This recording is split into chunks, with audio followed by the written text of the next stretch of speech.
not waiting on me, it's just now 7 o'clock. We have a chance to be able to get out of here early because Bob's not here, so.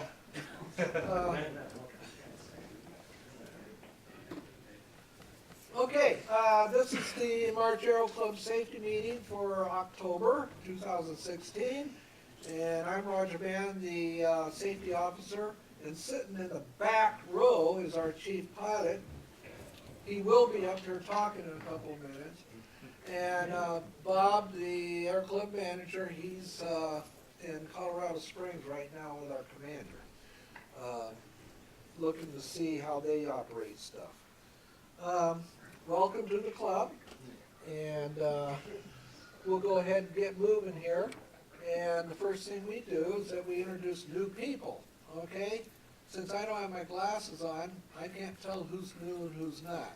But anybody in here who's never been to this meeting before or been introduced in this meeting before? Okay, stand up and introduce yourself. Don't be afraid of anybody. Nice to meet everybody. Short and sweet. Yeah, well, what's your name and all, I mean, what's your background? I don't really have any background in flying. I was in the Marine Corps for 5 years from Garden Grove, and that's about it. Were you one of the guys that called and I called you back? I don't think so. Did you leave a message on the machine? No, I didn't. Okay. Yeah, that was a big deal. When I had Clearfish the other day, there were like 7 messages on that machine.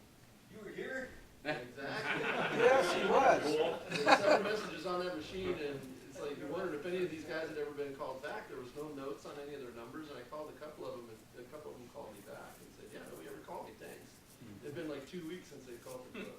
No, we try to call many of those people, and many of them never, either it's the wrong number, or they never call back again. And so, yeah. It's all left messages. Yeah, we do call those people, yes. Okay, anybody else? Okay. Okay, anybody is soloed for the first time or gotten their private pilot's license or instrument rating or any other rating? I got a remote pilot operator, certificate. Okay, all right. Well, there's nothing wrong with that. So that process works. Okay, yeah, yeah.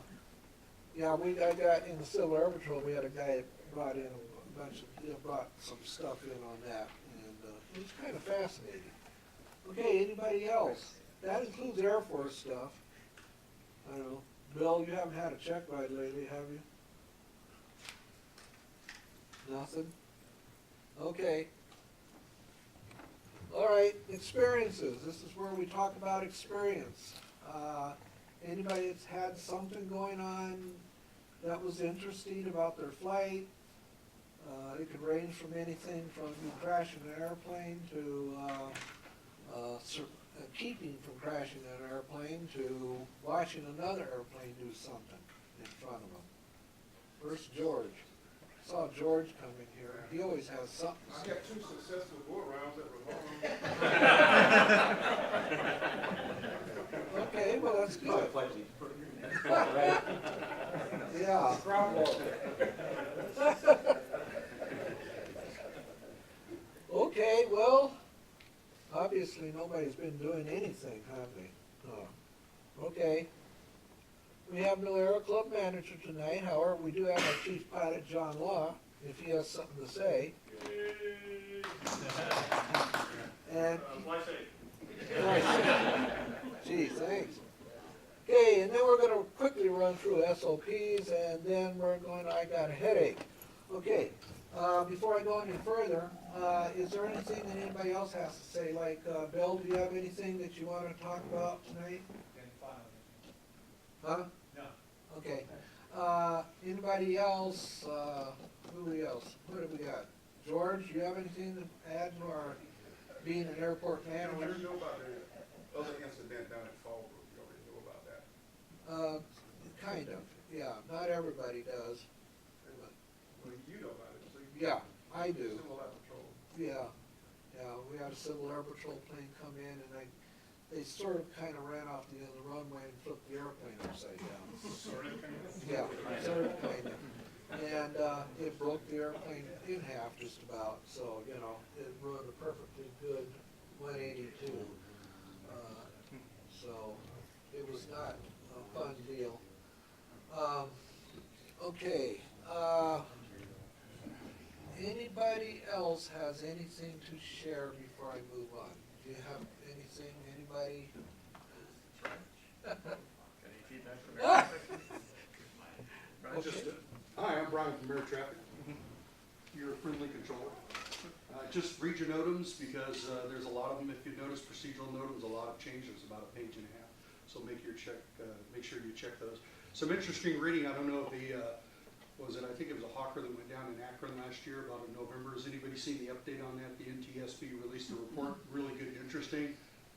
A lot of stuff went wrong there. So remember, it's very serious about flying. These guys basically had a jet and they were flying it up and down, coming in too fast, and they wrecked short of the runway. A lot of people were killed, so beware of that. It's very serious. But anything else, please approach me, let me know. I'd like to get to know every one of you. I know who George is. Dave always told me about George. He said, make sure you introduce yourself to George. So I'll talk to you offline. Okay, thank you.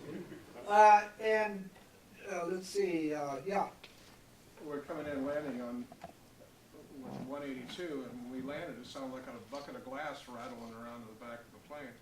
When we started taxiing up to the fuel pump, it started pulling really hard to left. I had to, hang on the brake on the right to keep it going straight. So we stopped, got out, pulled the thing up, wouldn't pull. And the wheel bearing nut had come off, and I don't know at what point whether that Carter pin was in there when I did pre-flight or it broke or what, but the bearing was only halfway on and halfway off the shaft Yeah. on the left side. yeah. We can't tell you that either. Yeah. It was on before or after. Because we were just out there the day before and even looked at it and, didn't even notice it. But the airplane was in for what, 100 hour on it, so. Could be a maintenance failure, it could just be a mechanical failure, or it could have been maintenance failure. Yeah. All we can do is say, we watch it, what we try to do is, anytime we inspect anything on the airplane, you guys should try to do the same thing. It says something in the checklist, do a 12-inch radius around that item too, and see if there's anything else missing around that particular item that has on the checklist. And that's what we try to do on our checklist and handle it, with handle stuff. Obviously, if not possible, possibly miss something. Yeah. I thought it was there because I was looked. Yeah. Well, the thing is that we've had it happen, like with the 141 in the Air Force, it happens every once in a while where something will take place, but, there's so many, you try to look at everything, and sometimes you don't necessarily see everything. A lot has to do with just how fast you're doing your pre-flight, a lot has to do with just of how much you're paying attention to stuff. There could have been many factors involved with that situation, so. Okay, anybody else? Andrew, you're a good lawyer, do you have anything to say? Stay close, Andrew. Yeah. Okay, let's see, there was one other thing I had to say. Oh, yeah. There is, and I gotta be careful when I say this. Okay, Trump. Yeah, well, we have been given basically a green light on Friday by our boss to go ahead and start looking for a new airplane for the Aero Club. Okay, so, there's several things that can happen there, and believe me, we were on the phone within, an hour after that. And one of the first places that came to my mind was, I don't know how many of you here know about Sporties and what they're doing with Cessna 172s. Yeah, that was the first thing that came to my mind was that. What they're doing is that they're taking old Cessna 172s and literally rebuilding them and making them into brand new airplanes with instrumentation and everything. and they're selling them for around 130 to 150,000 or so, give or take. And one of the things that we called them, Bob thinks that there is a list as far as waiting for these things, because it's so popular, especially schools like us and clubs like us, they're all clamoring for this, because this is, general aviation and new airplanes have just, it's gone up, 1,000%. The Civil Air Patrol buys Cessna 182s and 206s and those, and they're all way up there in the $500,000 to $800,000 per airplane. And so it's come to the point where, a place like us is pretty much being knocked out of the picture unless you've got the income or the money to do it with. And so Sporties, or somebody in Sporties came up, why don't we take these old 172s and refurbish them, and actually, it's more than a refurbishment, it is actually a brand new airplane that's coming off the line. 0 hours on the fuselage, and 0 hours on the engine and everything. And it's making it affordable for places like us to be able to get these airplanes. So that was the first thing that we thought of. Now, that doesn't eliminate anything else. There's other things too, but the one thing we don't want to do is procrastinate on this whatsoever. If the green light is still on, we want to go. And because the last time we did, the exact same thing happened to us 3 years ago, 4 years ago? And we were getting ready to go, but we didn't really go like we should have, and all of a sudden the red light came on with the question, and everything just went like that, everywhere. And of course, it wasn't just us, it was everybody got affected by that. So, we want to try to, move with this as fast as we can. We are looking at light sport also, and for those of you, I know I talked to several people in the club who would love to see that too. That's just something to think about. So there is a possibility we could end up with a good solid airplane that's new, and give David a break on that. At least the only thing you have to do there is the 100 hours. Turn on the fast cockpit, see if it works, right? Yeah, well, what we're doing is we're looking at where you got the display for the HSIA, and where it's a glass, but it's just only those, the heading, and that's the only glass that'll be in there. Trying to get anything more than that is probably going to be cost, we just won't be able to afford it. We do want to get a GPS in it. That's part of the picture. If it takes that we have to get steam gauges, but get a good GPS into the thing, that just might, it might offset it, so it's. Basically looking at 172 then, not a 182, or anything, bar figure the 172. Well, yeah, see, when you start getting there 182s, now you're starting, unless we can get a used one. And then there's that picture too. We're not closing the door on anything right now, believe me. We're just trying to get something where we can have minimum weight maintenance. We don't want to get an airplane that's going to be high maintenance again. That we actually did, we had an Air Force inspection here a couple of months back, and this was the accounting and finance people that inspected us. They had a finding on us about this subject right here. And I think that's what's driving it. They said, we need to have a new airplane in this club to bring the maintenance costs down. And somebody up there finally got the picture. Because our bosses here weren't seeing it, because they don't understand airplanes. So they don't have, they don't get it. They were just going, well, you're paying too much money to fix airplanes, so until you bring those costs down, we're not gonna get you an airplane. Well, it's like, what? Wait a minute, But, so this lady who's really way up there, she's wrote this up. Yeah. Two companies you need to look at besides Sporties is Yingling Yeah, in Wichita yeah, and Redbird in Texas. okay, yeah, Redbird we had not looked at, but yeah, I knew about So that, yeah, so you can get some comparable Yeah. quotes. Okay, definitely, definitely. Okay, any other questions? Okay, if not. Okay, he's gone out of town and, I guess we already heard about John. These are the instructors we have available right now. We have John Law, Garrett Carlson, Christopher Brown. Now Christopher Brown, so-so. He's got a job flying, so he's not as much available. Jerry Rollis is back. He does want students, okay? And then, of course, we got Randy, and then Fred, he can do backseat annuals as long as the pilot is a pilot in command. And that's what we got right now. Incidentally, Randy and John, both of you, do not leave after this meeting's over. I need to have you guys up here because I've got and if you want to get paid, I need your signature on this. Minor detail. Minor detail, yeah, okay. All right, tonight what we're gonna do is just run over real quick. The primary runway for us, of course, is runway 30 and 12.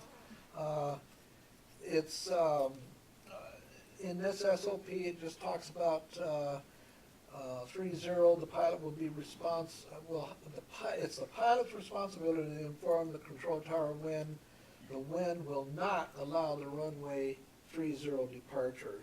You do need to listen up because sometimes the tower doesn't necessarily pick up on that. And I'm not, nothing that's against what, but it's sometimes they, when a heavy takes off, they can have a good tailwind, but when our airplanes, it could be a problem. So just kind of keep yourself aware of that. When departing runway 30, you should turn to the right. Now, that doesn't always happen because the tower oftentimes will tell you to go ahead and turn left if you're going toward Riverside. So 99% of the time, you'll end up clearing you going left anyhow. But that's if they don't say anything, then you are supposed to turn right. If you're running off runway 12, then you're to turn left, go eastbound. But I don't think I've ever had the tower not say anything. Rarely have I ever seen that. And I think that's really, yeah, that's about all unless somebody's got a question on this. Okay, everybody knows if you're flying out IFR, you have to take off from runway 32 and 14, because that's the runway, that's the instrument runway. Actually, Roger, I have a question. Yeah, I'm in the middle of rewriting these procedures. yeah, And what's the pilot preference? Do you really want a procedural departure, or really just want air traffic control to give you positive control instructions? I mean, because you're going to tell the tower where you want to go anyways, which direction to fly. yeah, So if they positively control that, I don't see a reason for you guys to memorize the procedures. yeah. Know that, because the tower's going to tell you what they want. I mean, what's the opinion? I mean, do you guys want procedural control, or do you want positive control? Positive control. Positive control? Yeah. Okay. Then I'm going to write it to make the verbiage that way, so you guys don't have to memorize those procedures, because I think that's a waste of your time. It's better for you to just listen on the radio and listen to positive control instructions, because depending on the situation, the controllers will give you positive control instructions. At some places it works out with procedural control, like Edwards Aero Club has a procedure that brings them in through the Lancaster arrival, stuff like that, and that keeps them away from departing your aircraft off runway 22. But for our Class C, everybody has to have positive control anyways. So I don't see having writing in a procedure that nobody's really going to memorize or follow, and it rarely gets used. Definitely. You're gonna apply that to arrivals as well? Yes. Yeah, I think it's better just to probably self-announce, or when you're with your GCA receiving radar advisories, that they already know where you're at. So they see you on the radar screen, your radar identified. So I just don't think having procedural control really helps us out a lot here because it's Class C airspace. So, okay, Which class are you talking about? Class C. We don't really fly in the class C, we stay away from it. This is the right? We stay in the class D and avoid the class C. No, March is Class C airspace. Yeah, ours is Class When C. we leave the pattern, right, we're below the outer edge of that Oh. class C, and we're talking with the tower on the squawk. No, this is a Class C surface area. Yeah, when we're close, we're Class D. When we call 5 miles, we're done, right? We're still in the class D, but we're not talking to anybody. after No, 5 miles. you have to either be under it, Right? Am I wrong about that? you have to be under We're it. all giggling in the back, but we've been flying these procedures ever since I've come to this club, like 30 years ago. Yep.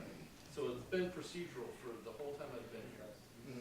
So turning it into a positive control and trying to make something different, why are we reinventing the Are you wheel? saying that everything has to be under radar control and then they're handed off to the That's what he's trying to do. He's trying to make it all positive control rather than procedural. No, not outside the Class C. If you're under the Class C, you don't have to talk to them, but if you're into Class C, you tell them what you want to do. Right, but if he rewrites the. That's the, exactly what SOP, he's saying. Then we're losing all the procedures. At the end of the 5 miles, Mm. if you're in Class C, you're talking to the tower below 4,000. You're talking to the tower. Yeah. If you're wanting to send us to radar, Right. when we're below that, that totally doesn't work. It was tried before and it didn't work when we originally got to Class C. Because invariably what happened, in doing the handoffs, we'd get out there, we'd get saturated, and then the radar's trying to space us, and the tower's trying to space us, and it just didn't work. So we No, that's not- went to the tower. I don't think that's what you kind of, 5 miles. what I'm trying to get at is that in Class C airspace, everybody talks to tower. Yeah, so these procedures pertain to what's inside the Class C. So I'm trying to do away with the procedural control in the Class C because you're not going to follow that. You're going to follow air traffic control instruction. If they say report left base for runway 30, you're going to report left base for runway 30. And you you're know, saying the tower.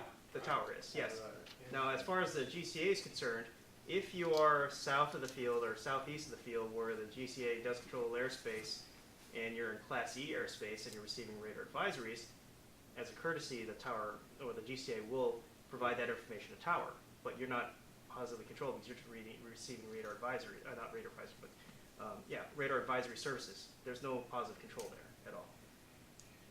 So what I'm talking about is the procedures. Do we have a problem that requires us to go to this? I'm looking at efficiencies for the pilots. 35 years. Well, I'm looking at efficiencies for the pilots because I'm going to be revising. Fixing something that's not broke. Right. Why memorize procedures that you're never going to use? We use them all the time. Air traffic control procedures. The So- departure procedures for runway 30, Mhm. we've been using those forever. That could be internal. It doesn't have to be mandated by air traffic control. Because as far as You're our air talking traffic, two different things, I think, is what's happening here. You're talking. You're some fighting kind of way arrival too hard for, procedure. he's trying to help you. And you're fighting way too hard to get help. yep. Relax, dude. You know what you're talking Well, about. once I finish the draft, you guys can take a look at it and provide comments. The point is, do Okay. we have What a he's problem? saying is, you tell them what you want to do and they'll say yes or no, Yeah, that's it. as opposed to have to follow a routine, memorized track. You I say, don't have to make the same departure every time. I can make a choice in my departure. But Yeah. if we have a problem, that's my point. If we have a problem with mid-air or near misses, I agree. But if we've been doing something for 35 years and never had a near miss, never had a mid-air, why are you changing? But I think what he's doing is, if we've been going this way all along, now he's just gonna put it on paper to make it that way. The state Talking did that. something that They're not changing it.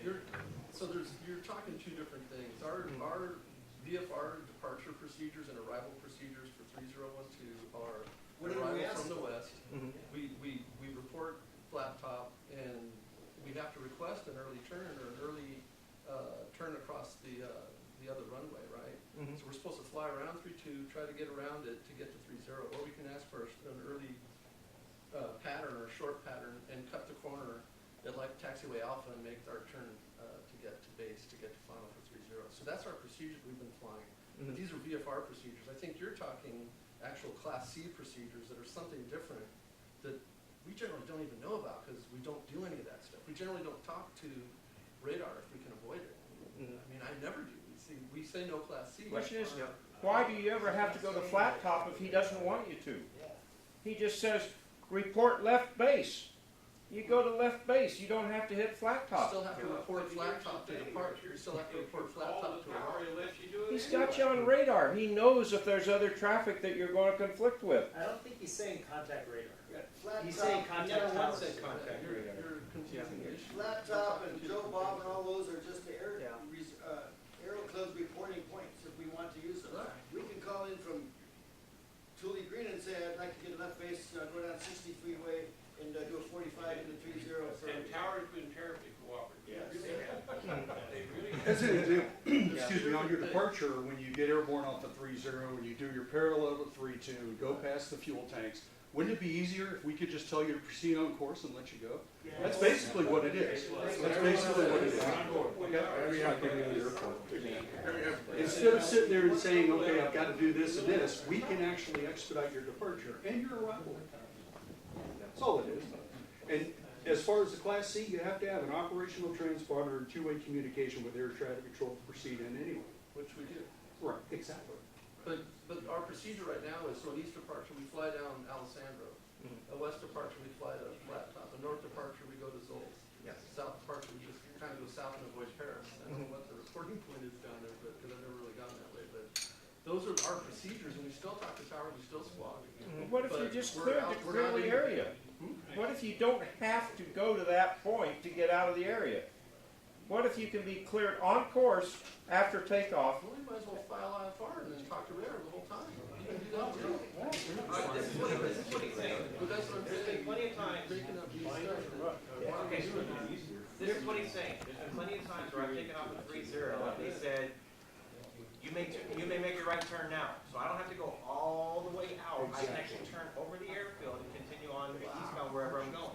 That's all he's saying is that he's giving you the opportunity to do what you want to do to expedite so you can get to where you want to go. You don't have to sit there and fly all 5 miles out before you make any turn. Okay, Carl, like that early turn, they say, Do that anyway. As an attorney, That's all he's saying to that. fighting about the small things before you read it is an exercise in futility. The man wants to draft us a new SOP. I promise I'll go over it with a fine tooth comb. All right. Stop it from 62 people and then we'll have it all. Okay. Upon saying that, what we'll do, why don't we table this right now? Sure, I just wanted to hear an opinion. That's good. That's cool. And obviously, we'll get a chance to look this over before. Yeah, it'll be we coordinated anything throughout the else. base. So as soon as I finish the draft, I'd like every pilot to look at it and provide me comments. Okay? You like it, you don't like it, but ultimately we're gonna do what's in the best interest of the overall flying mission here. So just understand that with the priorities that we have, the 144th, the KC-135s, the C-17 mission, they all take priority, and we're going to, put those down in there as well. Okay. So, but I'd like these are all good comments, and I'd like to see them when you guys do review it. Once I get this done, I'm about 80% done writing it. I just have to put in some UAS stuff and shore that up because there were some changes in the last couple months, and put in a lot of new diagrams to capture things that weren't captured in the old airfield operation instruction. So, but I just wanted to really hear your opinion on, do you just want the freedom to do what you need to do and just get acknowledgement by ATC, or do you want to continue to maintain the procedures that we currently have, with that flexibility as well? But in my opinion, with all the things that we have to read as pilots and all the documentation, it's one less thing that we have to memorize. Aviation's already complex as it is, and if we continue to create procedural controls all over the place, it just makes it much more harder for everybody to fly around. So, but please comment on that, okay? Thanks. All right, thanks. All right, well, now we got things going here. You wanna go back to maintenance now? Maintenance? Yeah. I can brief a couple of things that we got. All right, Maintenance let's, on the you aircraft know right what? now, we got 5, 6, and the engine should be coming back pretty soon. Hey, Ward, can you kind of dim it up here, not back there? I want it as bright as possibly be back there. Keep them awake back there. Yeah, that's what, okay. From what I understand, we got, the engine coming back to 5.6 here pretty soon. Is that right, Roger? They put on test Yeah, and all that stuff? Yeah, We're trying to rebuild the engine now for 5.3, transfer the stuff over to the engine we got, so we can get that in there. That's gonna be, it could take a couple months yet. And, I got, 2.9 Foxtrot will be coming down for an annual, 1 November, and, 1.5 Foxtrot, I wanna try to keep the time on that. I don't wanna have to bring him down for 100 hour, 50 hour in the middle of 2.9 Foxtrot, so we'll have at least one plane out, cause you kinda watch the times on that. 182 is up and going pretty good, and, the C model's good to go, and yeah, 230, that C model's sitting out there waiting for somebody to fly it. I might have to charge the battery if you don't get flying it pretty soon. It's a good airplane, it's a high performance 172. 4-seater, they're gonna get an interphone, we're gonna get a 4-place interphone set up in that pretty soon too. In the C model, so we'll have 4 places for that. And the rest of the airplanes, fly them like you own them, don't fly them like you rent them. Yeah. Okay, now let's say you do go out, you got an airplane scheduled, you're going out to fly, but you got a little bit of a headache. Well, I come out there and I come up to you and I've got, I've got just a thing right here, this little thing here, it's some painkillers. Go ahead and take 2 or 3 and you'll be fine. And so you take these pills and then you go out to your airplane and go fly. Is that the right thing to do? I saw an episode on 2.5 Men where he took his mom's pill, it didn't work out too good. Yeah, that's not something that would be a real wise thing to do. Let me just take a look here.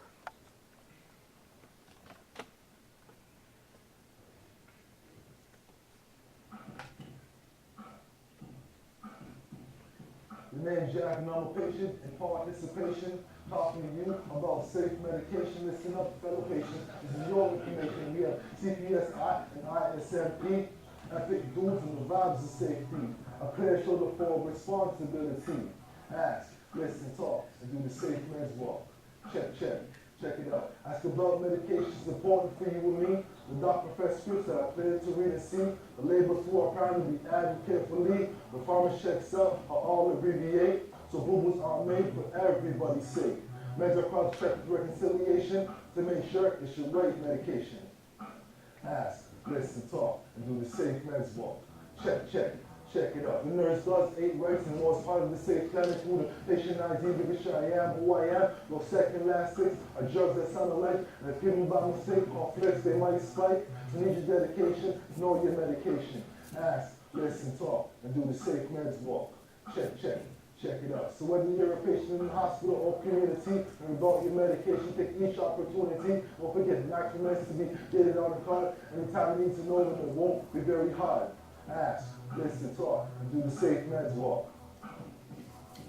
So everyone plays fun, cool patients like you and me, on point all the time. A big priority, so all you people taking meds, stay on point in your heads. Ask, listen, talk, and do the safe meds walk.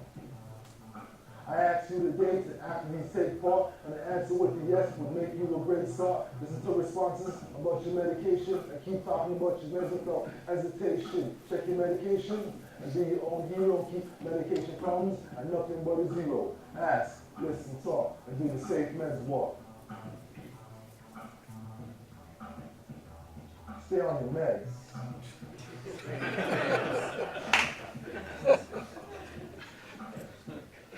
Stay on your meds.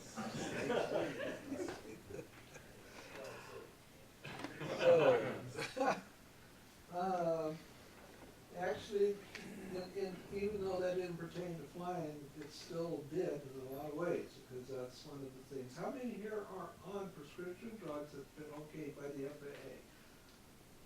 You don't have to answer that.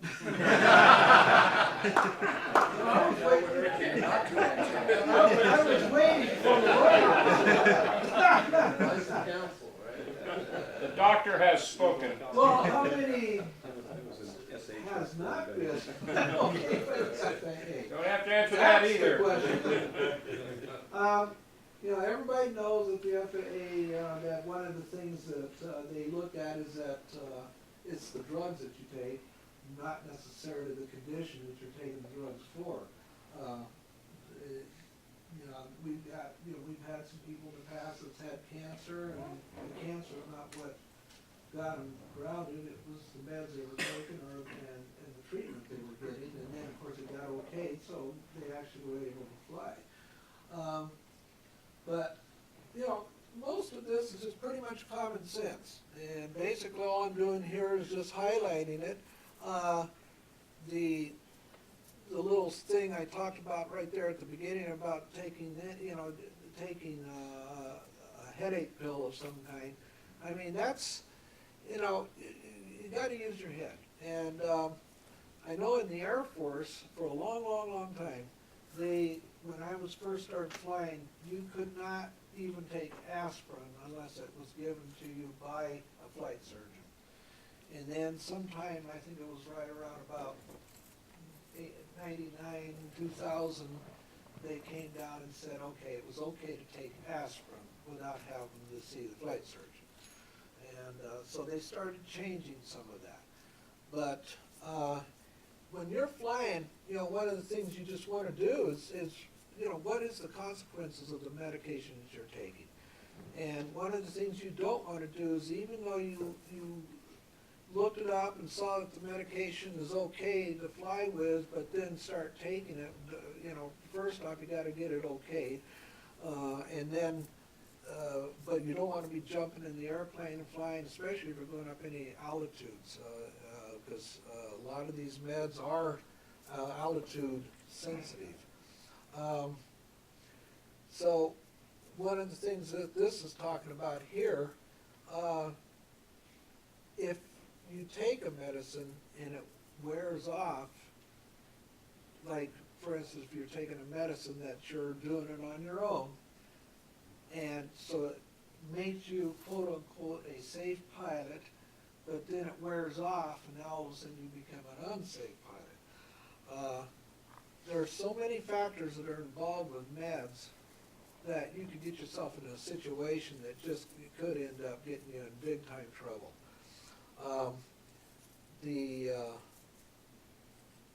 If you have to depend on the medication to do a safe flight, then maybe you ought to look and see what you're doing this for. It might be something that you may not want to do. Let's see, you must consider the reaction to the medication, of course, and there are two broad categories of medication reactions. One is unique to the individual. Each one of us are made up differently. You may react to a med that the next guy next to you will not react to it at all. My wife can take Benadryl and it doesn't bother her at all. She doesn't get sleepy or anything. I take one Benadryl and I am totally knocked out. And so it makes a difference. You should never fly after taking any medication that you have not taken before, and which is what we talked about. It's not until after you've taken the med that you will find out whether you have this uncommon, unexpected reaction to the medications. Consider the potential for adverse reactions or side effects. And of course, again, there could be any side effects involved. I've known people to break out just with aspirin and with hives. The manufacturers for a lot of these meds have little things that come with them, especially the prescription drugs. And I know I get them from TRICARE, and you get this big long thing in small letters telling you what kind of reactions are going to take place when you take this, which scares the heck out of you if you really read the whole thing. But it's wise to read the labeling. And if you're going to be involved even in driving, just driving to the Aero Club, I'd hate to see somebody get into an accident after leaving the Aero Club because they took some meds and then ended up drifting on the freeway or something. Let's see, for look for keywords like lightheadedness, dizziness, drowsiness, or visual disturbances. If these side effects are listed or a label contains a warning about them, and it says on there, most meds do say warnings about operating vehicles or machinery, then don't fly with it if it does say that.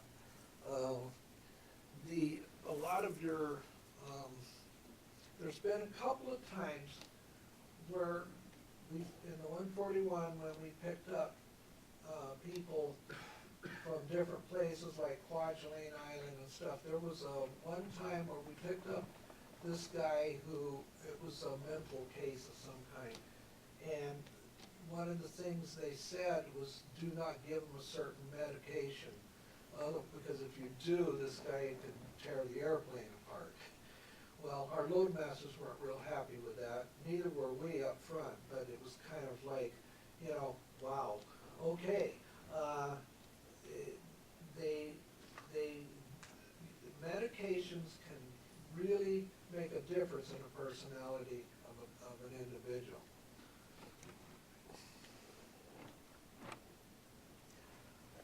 Okay, side effects can occur anytime, and boy, that can be true too. I have taken meds where I didn't get the effects until almost 12 hours later. I found out that the label even said something to that effect, but of course, as usual, I took the med because it was a medication from the doctor, and so, but I didn't feel anything until about 12 hours. Benadryl, it takes about 24 hours for that to wear off on me. For some reason, it just affects me that way. My wife, like I said, she doesn't even feel it at all. She doesn't go to sleep or anything. Let's see. You must never fly after taking a medication with any of the above noted side effects. My suggestion is, unless it's something that is a prescription drug and that you've been okay to do that by your physician, flight physician, not to take any meds at all. I would be very cautious about it, especially if you're going to fly along cross country or anything like that. Any questions so far? What's the update on the FAA doing away with the medical altogether? What's the update with the FAA? Oh, you're gonna get that, you're getting that in about 5 minutes.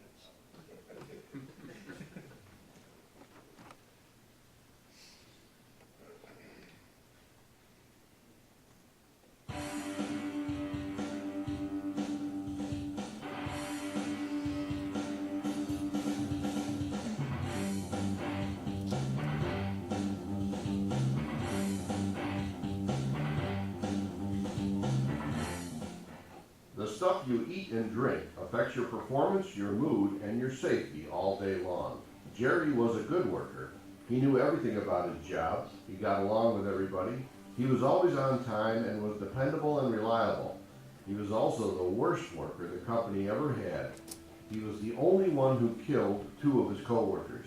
Years of solid research show a direct connection between the food you eat and the energy levels you can maintain during the day. The things you eat and drink also affect your moods and your ability to think and handle the daily stresses we all encounter at work. Jerry hated drinking water. He drank soda, and he especially loved high sugar, high caffeine drinks. The only thing he ate at work were highly processed, sugar-filled treats like donuts, cupcakes, candy, and cookies. He claimed the sugar gave him energy. It did, but it also made him fall under the dangers of blood sugar highs and lows. Jerry's behavior and attitude changed by the hour. In the morning, boosted by coffee, soda, and treats, he set a fast pace. But by mid-morning, with his blood sugar falling rapidly, he became sluggish, almost droopy. At break, his body got another shot of soda and snacks, and he was back to working fast and hard until lunchtime. One fateful day, Jerry was operating the forklift. He had a headache, something that happened regularly, especially when his blood sugar bottomed out. He checked his watch, eagerly noting that his 15-minute break was getting close. Just then, the boss called him over and said Jerry needed to unload the truck that had just arrived at the loading dock. It was an hour-long job that needed to be done right away. Decades of accident investigations reveal that a low energy level contributes to unsafe work practices. People often take more shortcuts and become more distracted when they are tired or stressed out. Distractions cause more accidents than any other single cause.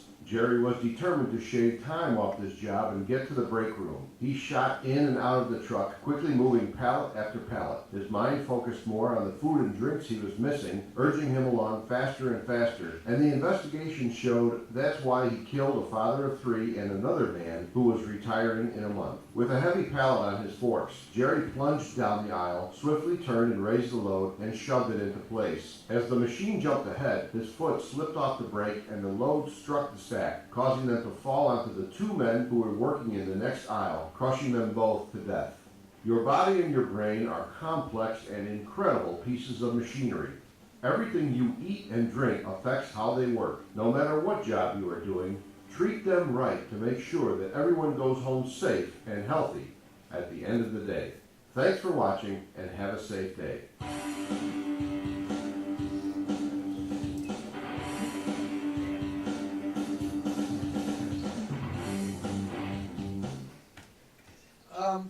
I would hope that in the Aero Club, that when people fly, that usually they're going to get the $100 hamburger.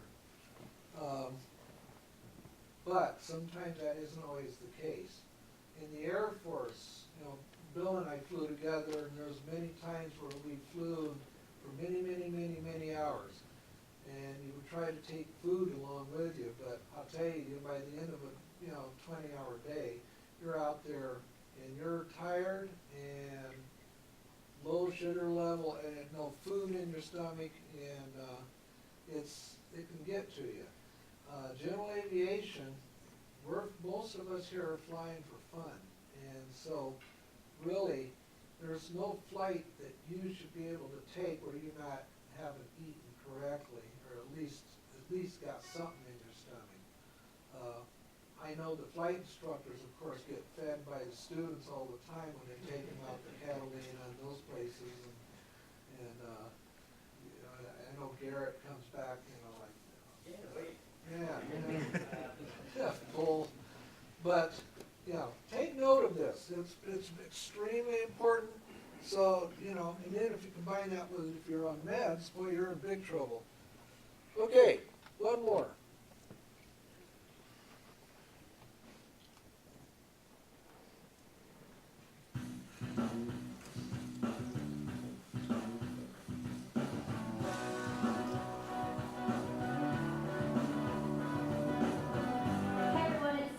U.S. Sport Aircraft, and I've got some pretty big news for you guys today. The third-class medical reform has been passed by the Senate, and it includes some pretty big changes to the third-class medical. The legislation is already on the president's desk and awaiting his signature, and it may have already been signed by the time our video goes live. Once it's signed by the president, the FAA will have up to 1 year to issue rules and regulations to govern pilots flying under these reforms. Pilots will be able to fly under these provisions within a year of it being enacted, unless the FAA moves more quickly than that. We'll be learning a lot more in the next few months as the FAA develops these rules and regulations. The U.S. Sport Aircraft team will be working hard to keep you in the know every step of the way. Flying under these reforms will be optional. If you wish to continue using your current medical certification system, you can. However, if you do wish to fly under these reforms, here's what it means for you. If you've held a valid FAA medical certificate within 10 years from the date the legislation is signed into law, you will never need to see an FAA Aviation Medical Examiner, or AME, again. If your regular or special issuance medical certificate lasts more than 10 years before the date the legislation is enacted, you will need to get a medical certificate from an AME one time only. If you've never held an FAA medical certificate, you will need to go through the medical certification process only once, as long as you meet the other requirements for the exemption. If you have a medical condition that requires a special issuance medical certificate, in most cases you will still have to go through the process only once. If your most recent medical certificate has been revoked, suspended, withdrawn, or denied, you will need to obtain a new medical certificate before you can operate under the new reforms. If you develop certain cardiac, neurological, or mental health conditions, you will need a one-time only special issuance for each condition. A big part of determining how this affects you depends on the recency of your expired medical certificate. The 10-year look back depends on two things: the date your medical certificate expired and the date the legislation is enacted. Note that this is not when the provisions take effect. If you meet the medical requirements to apply under the reforms, you will also need to take certain steps to do so. At least once every 4 years, you will need to have a thorough exam from a state licensed physician. The doctor will follow an FAA-developed checklist of items to examine and discuss with you and certify that he or she has done so and is not aware of any medical reason you shouldn't fly. You must then keep that signed checklist or form in your logbook, but you do not have to send it to the FAA unless you are specifically requested to do so. For more information on what the checklist will include, see the links in the description of this video. Also, every 2 years, you'll need to take a free online course covering aeromedical factors and keep proof of completion in your logbook. If you follow these steps, you can then fly in aircraft weighing up to 6,000 pounds gross takeoff weight with up to 6 seats and carrying up to 5 passengers. You can fly day or night, VFR or IFR, at speeds up to 250 knots and at altitudes up to 18,000 feet MSL. There are no limitations on horsepower, number of engines, or gear type. Pilots flying under the exemption cannot operate for compensation or hire. If you wish to fly outside of these limitations, such as flying an aircraft over 6,000 pounds or with more than 5 passengers, you will need to continue using the existing medical certification process. It's important to note that the rules regarding medications will not change. So if you are taking a medication that does not allow you to fly, this will not change that. Also, these reforms will not affect you if you still want to fly as a sport pilot. You can still fly light sport aircraft with a sport pilot certificate and a valid driver's license in lieu of having a medical. These changes are a really big deal. It's sure to open up the aviation market and revive some rusty pilots. Like I said, there are still many details that need to be worked out, so be sure to subscribe to our YouTube channel for all the latest news and updates. From your U.S. Sport Aircraft team, I'm Sam. Take care.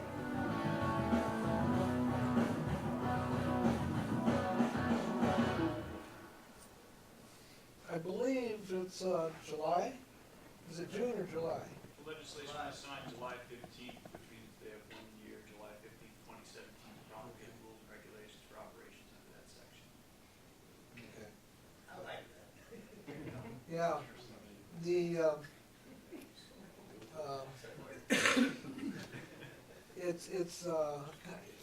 It's interesting. I noticed that she said in there, unless the FAA reacts a little faster, and you can see that look on her face, like, yeah, right. So, hopefully we will see something by then. I don't know. Okay,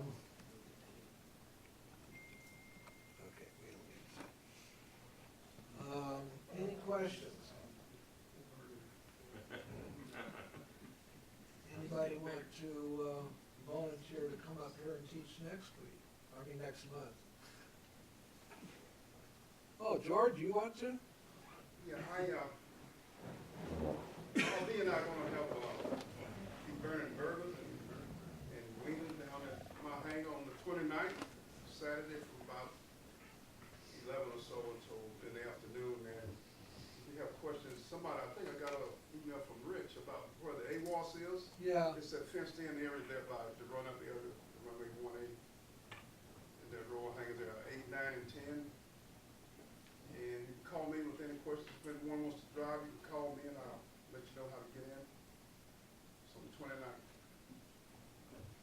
Yeah, I sent an email out this afternoon on that, so. Who? She said she wasn't gonna cook. So, yeah, it would be kind of neat if everybody would come out there. I was going to have, and I should have still done it, I was gonna get a birthday cake for Bob because it was his birthday. I don't know if I should say how old he is or not. Maybe I better not. 26. Yeah, that's gotta be, 28. But I was thinking about getting a birthday cake anyhow for everybody to eat tonight, but I didn't get around to doing it. So, unless anybody else has got questions or anything there, Randy and John, please come up here. And I did have a lot of rejects on dues, again, $1,100 worth of rejects for the dues. So if you even think that you're part of that, please look at your credit card. Please, every single one of them is that they were changed because the card got violated, and so the bank changed it. But they seem to forget about the Aero Club, so please do that. Okay, 15 November, that's the next meeting, and we'll see you later. Sign-in sheet's over there.